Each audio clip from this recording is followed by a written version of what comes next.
Você como professor, qual era a sua principal queixa que você acha que a gente pode mudar, tanto quanto pais, quanto como um governo, o Brasil num todo, para valorizar esse professor? Ó, essa pergunta aqui daria, eu acho que uns 3 podcasts. E Essa pergunta é, mas assim, vai tentar ser um pouco objetivo. A deseducação no Brasil é um projeto. A deseducação é um projeto. Existe interesse em que as pessoas não se eduquem. Isso para quê? Para movimentar a massa de manobra. Isso faz parte de projeto político, de poder. Hoje a gente no Brasil a gente não tem um projeto de Estado, a gente tem projeto de governo. O que é? Um governo ele só pensa coisas em inaugurar obras, em fazer ações que ele pode manter no seu governo, que ele pode inaugurar no seu governo. Passou disso, se for uma coisa que vai ficar para o outro governo inaugurar, para usufruir das consequências daquela medida, já mais difícil de se fazer. Isso é uma questão estrutural do nosso sim, país. O que eu acho que a gente pode melhorar em relação pais e alunos, né, e professores na escola, é que hoje eu tenho percebido muito, Jéssica, que os professores eles têm perdido o prestígio das famílias brasileiras. Os professores têm sofrido tantos ataques institucionais, do Estado, de desvalorização mesmo, que aquela apreciação, o status, né? aquele status de professor já não é mais o mesmo. Eu lembro que a minha mãe falava que o professor tá sempre certo. Você tem que, tipo, tem que entender o que está acontecendo. Hoje em dia não é muito mais assim. Eu acho que todo mundo, todo pai, todo responsável tem que entender, gente, que os professores são seus parceiros. Uhum. A gente não entra em sala de aula para deseducar o aluno, para desdizer o que um pai ou que uma mãe educa pro seu ensina para o seu filho. Não é isso. A gente é parceiro nessa missão. E eu já tive alguns problemas em relação a isso e sempre pontuei isso para os pais. Falei assim: olha, eu sou seu parceiro, eu estou aqui porque eu também tenho interesse em comum ao seu, que é de ver o seu filho, a sua filha, deslanchar, alcançar os seus sonhos, seus objetivos na vida. Então, assim, se os nossos objetivos são iguais, a gente só tá para somar esforço e não para dividir. Né? O que acontece às vezes é que muitos responsáveis acabam olhando o professor não como um parceiro, mas como um oponente, uma pessoa que está ali competindo. Não é bem assim que funciona. Exatamente. Bom, falando ainda dessa questão mais educacional, nós vimos que teve uma fala, acho que foi da esposa do Paquetá, sobre Pelourinho, e também estávamos conversando aqui no off que tem muita coisa, voltando para a linha do posicionamento nas redes sociais, que você precisa ter muito cuidado para falar. Eu não vi direito a fala, você pode até me corrigir, mas parece que ela falou muitas coisas que não, que são inverdades, que são mal interpretadas em relação ao Pelourinho. Eu queria que você esclarecesse a sua visão sobre isso para nós, só para dar um contexto para quem ainda não entendeu a fala dela. Sim, sim. Eu acho que as pessoas, a gente reproduz muitos preconceitos.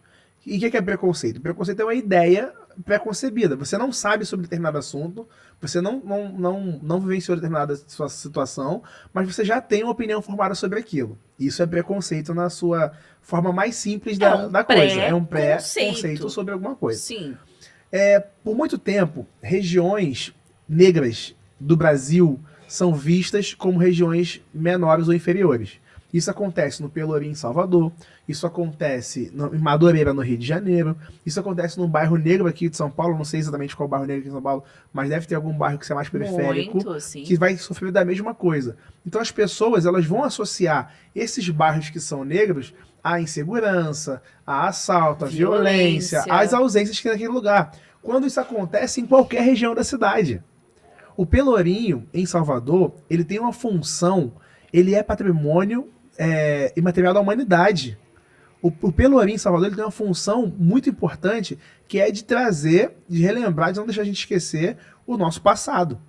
De colocar a gente sempre diante de um espelho. Toda vez que eu tô no Pelourinho, é como se eu estivesse voltando para um espelho, e naquele espelho eu consigo ver a história do Brasil sendo passada limpo. Inclusive, você consegue sentir uma atmosfera diferente. Para quem foi Diferente. e já visitou o Pelourinho, sabe como que é diferente.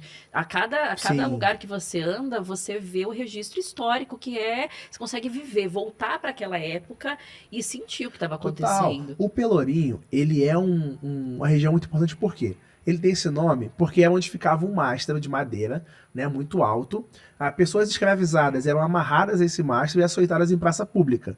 Então os castigos físicos feitos na época da escravização eram feitas no Pelourinho, nessa Para região. dar como exemplo. Exatamente, era o lance desse lance de pegar de exemplo e tal. O Pelourinho é o nome do mastro, né, que ficava fincado lá nessa praça pública em Salvador. Só que o Pelourinho, para além disso, ele se reinventou. Ele virou um bairro de moradia preta, de pessoas periféricas. Você tem no Pelourinho a criação da primeira academia de capoeira do mundo, que é a escola do Mestre Pastinha, que inclusive depois virou o restaurante escola do Sesc Senac. Né, o Mestre Pastinha ele foi desalojado, ele dava aula numa sala nesse prédio, ele foi desalojado para que esse prédio se tornasse o restaurante escola do Sesc lá no Pelourinho. No Pelourinho você tem a ascensão do Mestre Bimba, você tem Jorge Amado, você tem o Lodum, você tem o Afoxé surgindo naquela região também, com o Mestre, o Mestre Moa tem um papel fundamental, que foi assassinado nas eleições de 2018.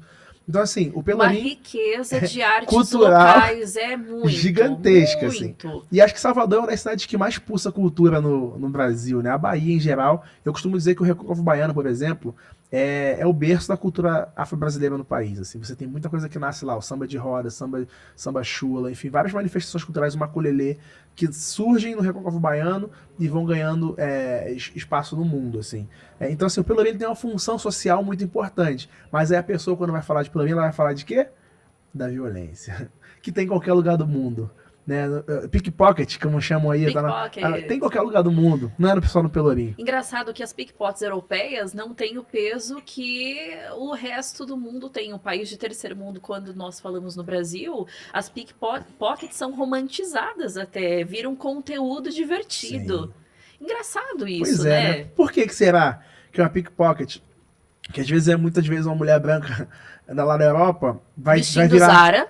Exatamente, vai virar um meme, vai virar um conteúdo, vai virar, tipo, entretenimento, e aqui no Brasil, em regiões mais periféricas, isso vai ter outra conotação, vai ter outro nome também. Vai ser chamado de bandido, trombadinha, pivete, enfim, uma série de coisas que é uma camada muito profunda de Brasil, sim, que a gente precisa ainda de alguns, talvez, anos para desconstruir, para pensar, para refletir. Agora, o que acontece? Eu quero que as pessoas entendam que nós não estamos romantizando nenhum tipo de ação. O que é certo, o que é errado e ponto.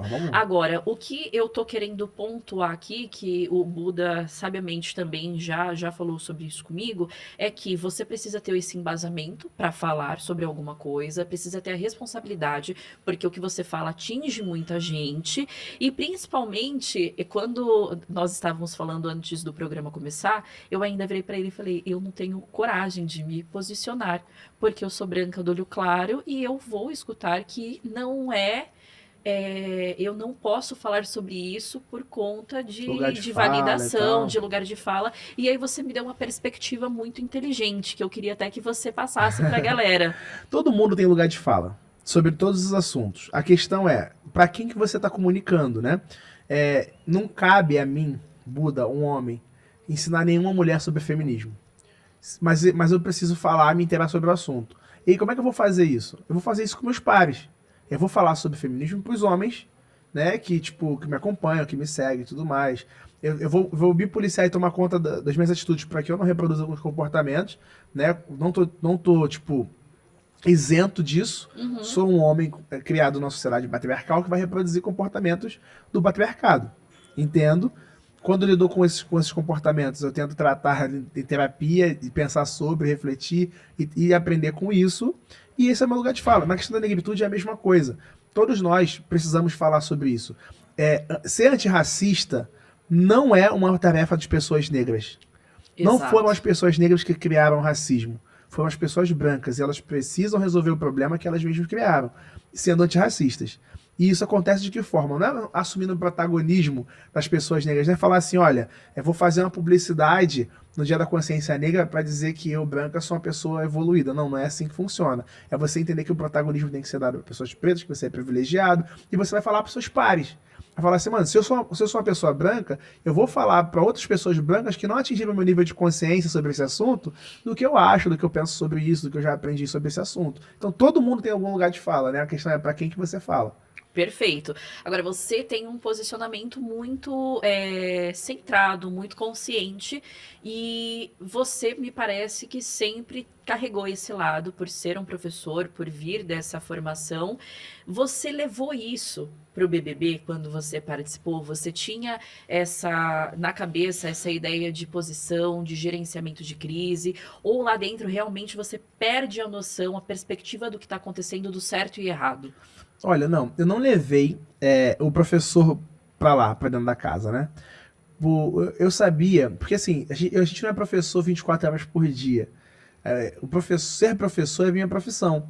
Que eu fazia isso de 8 da manhã até as 10 da noite, de segunda a sexta, às vezes sábado e domingo também.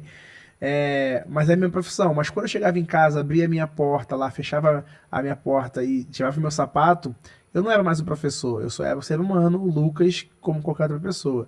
E dentro da casa do Big Brother, a gente realmente está numa casa. E a gente entra na casa das pessoas e eu não queria levar para lá o estereótipo. Porque, assim, Jéssica, são muitos marcadores que me identificam. Eu sou professor, mas eu também sou favelado, eu também sou negro, eu também sou pobre, eu também sou um monte, sou capoeirista da cultura, eu sou um monte de coisa. E eu não queria que isso levantar nenhum tipo de bandeira, de nenhum tipo de movimento, porque eu mesmo não me sinto como uma pessoa que fala pelo coletivo. Hoje eu já entendo que eu tenho uma responsabilidade coletiva, mas eu não consigo dizer assim, não, eu vou falar aqui em nome da comunidade negra do Brasil. Gente, que prepotência minha achar que eu represento a comunidade negra do Brasil, a comunidade capoeirista Mas do você é uma Brasil, voz negra que está mas sendo eu ouvida. mas eu sou uma voz que está sendo ouvida e eu tenho que ter responsabilidade com o que eu falo por conta disso, assim. Isso, aí eu tô entendendo esse meu lugar ainda, né, nesse processo. Então, quando eu entrei no Big Brother, eu entrei sem querer muito levar, né, esses marcadores. Eu queria que as pessoas me ouvissem. E aí é muito uma música do Emicida que ele fala assim, ó, permita que eu fale, não as minhas cicatrizes. Achar que essas mazelas me definem é o pior dos crimes. É dar o troféu pro nosso algoz e fazer nós sumir. Então eu penso muito isso, assim, tipo, eu não queria ir lá pra falar das minhas cicatrizes. Eu queria ir lá pra falar das minhas potencialidades, né? E aí eu tentei, fui equivocado em alguns momentos, deu ruim, deu bom,